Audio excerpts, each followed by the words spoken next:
નમસ્કાર દોસ્તો, આજે આપણે નવા ટોપિકની વાત કરવી છે. Describe a friend or describe a person that you know. It doesn't mean that you should talk about a friend.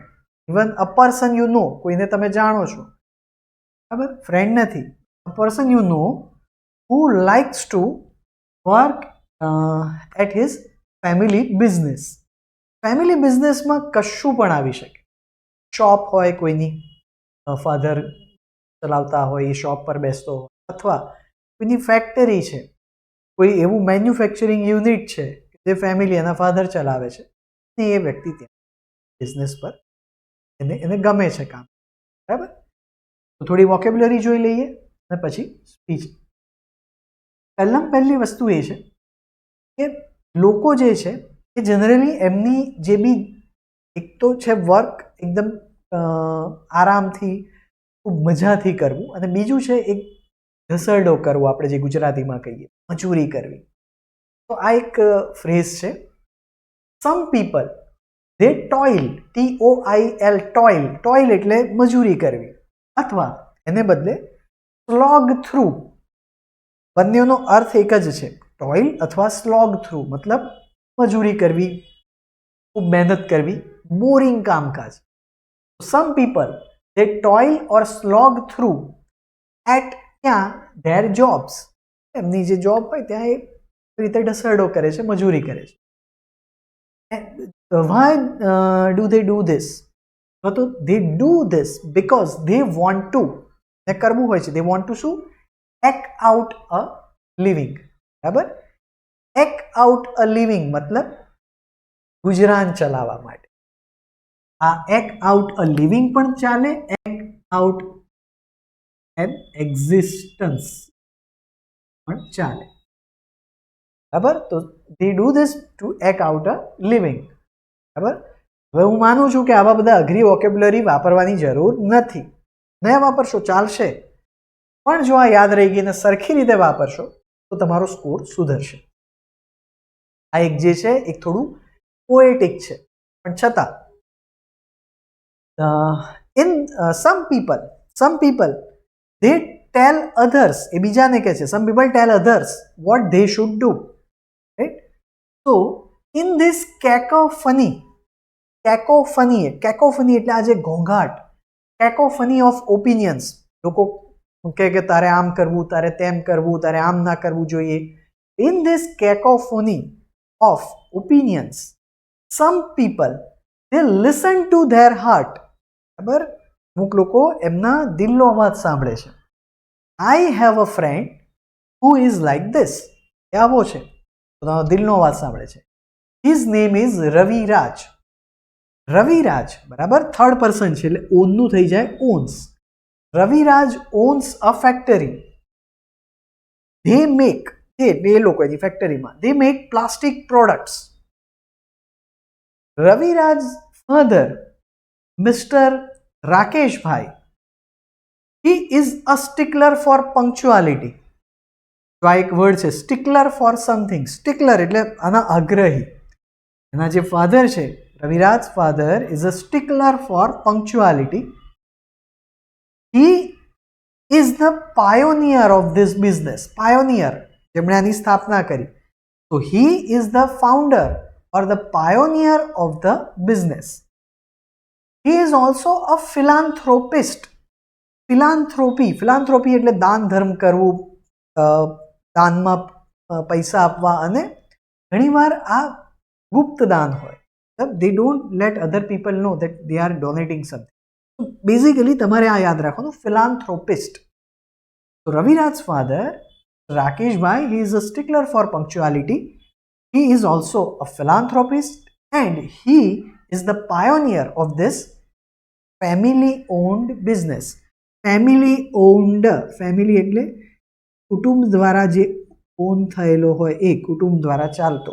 So this family owned business, he is the pioneer. Raviraj did masters in mechanical engineering and then he joined his father's company. Initially he did work as a junior supervisor, but then gradually he climb એટલે ચડવું. He climbed up the ladder એટલે સીડી. બરાબર, આપણે poetic થોડી language વાપરીએ છીએ. He climbed up the ladder of company hierarchy.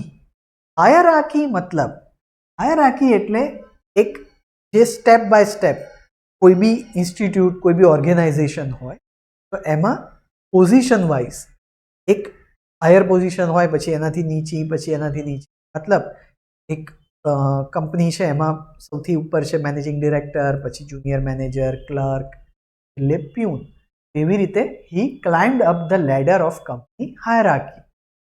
He started as a junior supervisor but then climbed up the ladder of company hierarchy. એમાં એ આગળ વધ્યો. હવે થોડી એની વાતો.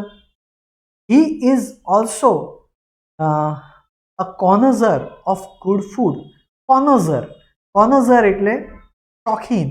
He is a connoisseur of good food and he also likes to play music on his guitar. He likes to play piano.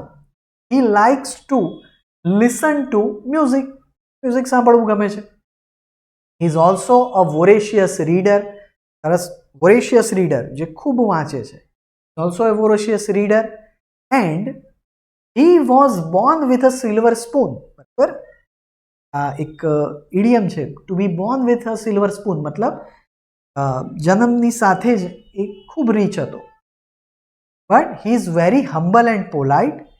He inherit કરવું એટલે વારસામાં મેળવવું. He inherited virtues એટલે સદગુણો, as well as wealth.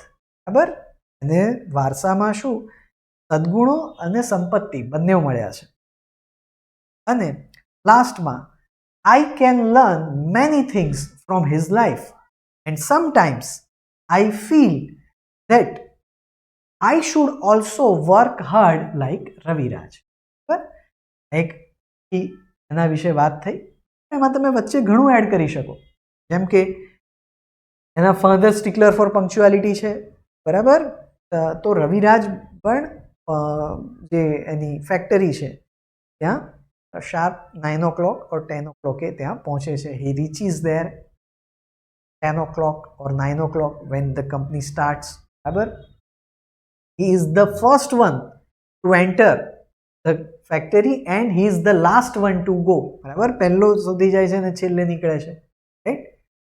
એ થોડું એની health વિશે બી વાત કરો કે ભાઈ he also takes care of his health. Right, સવારે મોર્નિંગ વોક કરે છે, ગમે તે કહી શકો. આ બધું ફેમિલી બિઝનેસને ક્યાં રિલેટેડ છે? બિલકુલ થશે. બટ મેઇન વસ્તુ છે એ પર્સનને તમે કેટલું ઓળખો છો.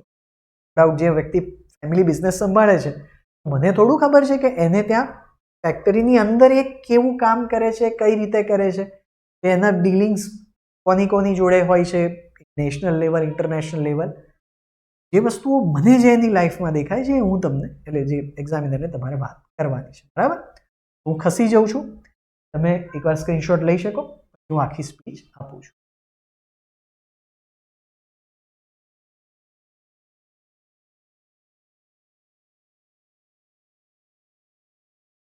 So we are going to talk about the IELTS speaking test topic. Describe a person you know who loves to work at his family business. There are many people who toil or slog through at their workplaces. They do this just to act out a living or act out an existence. Some people, they tell others what they should do. Some people take decisions of other people's lives. And in this cacophony of opinions, there are some people who listen to their own heart. My friend Raviraj is just like this. Raviraj owns a factory that makes plastic products. Raviraj's father, Mr. Rakesh Bhai, he was the pioneer of this factory. He founded this factory some 20 years ago. He is a philanthropist and he is a stickler for punctuality. Raviraj is also like this. He reaches his factory at 9 o'clock sharp in the morning, and he is the last one to leave the factory. Raviraj did his masters in mechanical engineering, and after that he joined the factory, his own company, as a junior supervisor. But gradually he climbed up the ladder of company hierarchy, and today he is holding a managerial post in his company. Raviraj is simply not a workaholic. He also enjoys good food and music. He is also a voracious reader, and he was born with a silver spoon, but he is humble and very polite. He inherited virtues as and wealth also, but the main thing that I admire about him is his readiness to help his friends in the time of their needs. So I believe that I can learn a lot from this friend of mine. Right? આ હતી તમારી speech. બરાબર? આ સ્પીચની vocabulary કે કોઈ grammar tense વિશે તમારે વધારે જાણવું હોય તમે કમેન્ટ સેક્શનમાં લખી શકો. IELTSના ક્લાસ અને સ્પોકન ઇંગ્લિશના કોચિંગ માટે મારી ઇન્ક્વાયરી હોય બિલકુલ તમે અમારો નંબર પર સંપર્ક કરી શકો. આ વિડીયોના એન્ડમાં મારી કોન્ટેક્ટ ડિટેલ્સ છે અને કોમેન્ટ ડિસ્ક્રિપ્શન સેક્શનમાં પણ મારી કોન્ટેક્ટ ડિટેલ્સ છે. બરાબર? તો જો વિડીયો ગમ્યો હોય તો લાઈક કરજો અને નવા વિડીયોમાં ફરીથી મળીશું. આવજો.